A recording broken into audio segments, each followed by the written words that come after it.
2018年，行业正式纳入國家語言，嘅客家話也成為國小到高中本土語言必修課嘅選項之一。想象一下，啲學生嘅睇了後，不久嘅將來，大家都會講到流利嘅客家話。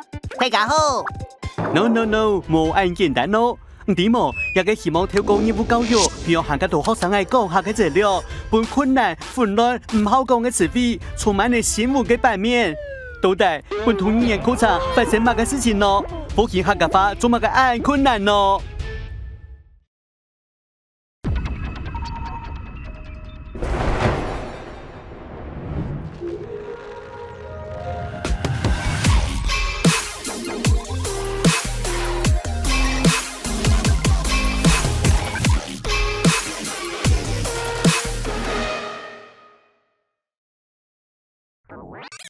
？2022年，就啲客家課當到展開嘅時節，學校就遇到一個關鍵嘅問題：愛情冇先生。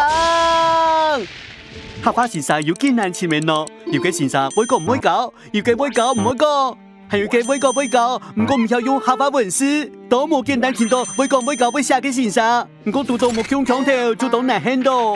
開課第一年嘅統計資料顯示，全台灣500間嘅高中，通過行業能力認證嘅在職高中先生就有19殺。冇上啲教客家話之前，還學會言分政治書嘿。再加上學校係很有成學體嘅氛圍，唔會靠嘅客家話，就本當到學生嘅老家長冇乜興趣，時常嘅日子都難點錯。另外，學生嘅行業長度又會限啲學講，尤其是係當碌棍，冇頻繁嘅狀況，本考察唔好實際，係嘅係當難本大嘅學生嘅都對客家話產生興趣。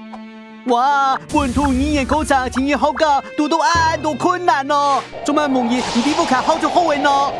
可能語言復興嘅模範生毛利語，做對本案一些線索。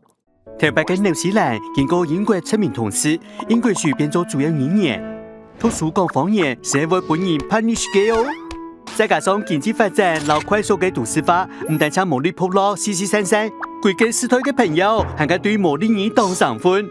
唔過，語言調嘅話，是一切有轉機咧。語言調嘅精神係透過沉浸式嘅語言環境，將其離散嘅族群老文化，啲毛利部落導向，有有關模擬教學、老討厭功能嘅設備所，還有用毛利語教貴人數次沙土地文化也調一切學科嘅全模擬學教，本身也讀書加出嚟，長教調各個嘅也調都做老模擬產生連結，嘅聲音變好過後，也做老毛利語知識帶轉不卡。透過分享學教學嘅老福卡嘅裝備對話，認識自家嘅文化。佢嘅福卡就有學習模擬嘅機會。語言調提上岸，新年出台第福卡，前度嘅時間就會第學教，為復興語言，是做唔得單槍第福卡學嘅。這裡講啦講到呀，去年來復興行業，政府人民間都當努力。除了本土語言課，還有全行業幼稚園、親子行業中學、行業家庭、行業認證也都當到。客家話也因此涵蓋層面外頭嘅日常，想打造一個沉浸式嘅環境，學談講讀寫，還用語言使得目標時代產生交涉，重新建立文化認同，一切都冇簡單呢。可能不涵蓋到嘅行業先生，才可以邁向目標嘅第一步。文化工廠需要時間，也需要涵蓋到一個關注和支持。期待將來大家講客家話嘅世界，就從投機強要按試驗。